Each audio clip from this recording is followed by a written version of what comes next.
कच्चा तीवू द्वीप को लेकर लगातार विवाद गहराता जा रहा है। आरोप प्रत्यारोप का दौर शुरू हो गया है। अब तमिलनाडु के मुख्यमंत्री एम.के. स्टालिन ने प्रधानमंत्री नरेंद्र मोदी पर निशाना साधा है।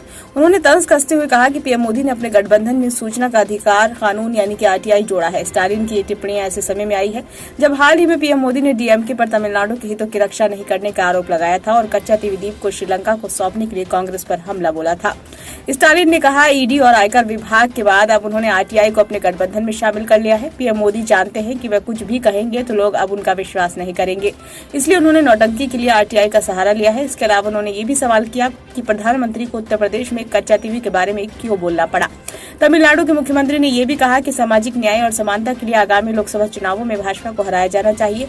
हालांकि भाजपा को भी पता है कि दक्षिणी और उत्तरी राज्यों के लोग उसे सत्ता से हटा देंगे। वहीं स्टालिन ने पीएम मोदी की ये कहने के लिए भी आलोचना की कि उन्हें प्रवर्तन निदेशालय की कार्रवाई की जानकारी नहीं थी।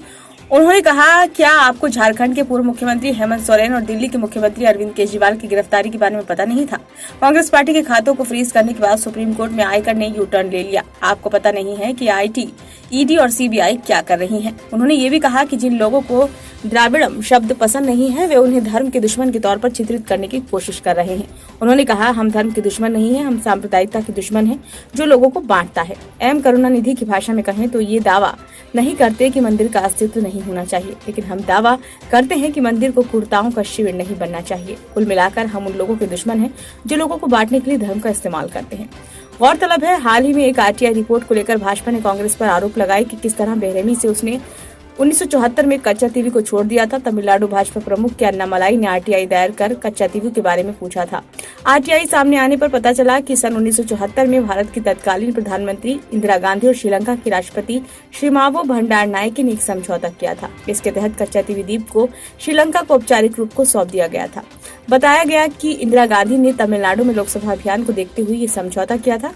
संसद के आधिकारिक दस्तावेजों और रिकॉर्ड से पता चलता है कि किस तरह अस्थिर भारत पाक जल्द मरुमध्य में द्वीप पर नियंत्रण की लड़ाई एक छोटे देश से हार गया जो इसे छीनने के लिए प्रतिबद्ध था।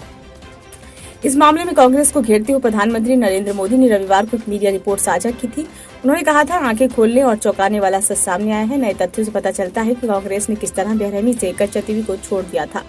इसने हर भारतीय को नाराज कर दिया है। हम कांग्रेस पर कभी भरोसा नहीं कर सकते। भारत की एकता, अखंडता और हितों को कमजोर करना कांग्रेस का 75 सालों से काम करने का तरीका रहा है। कच्चा तीवू पाक जलडमरू मध्य में एक छोटा सा द्वीप है जो बंगाल की खाड़ी को अरब सागर से जोड़ता है।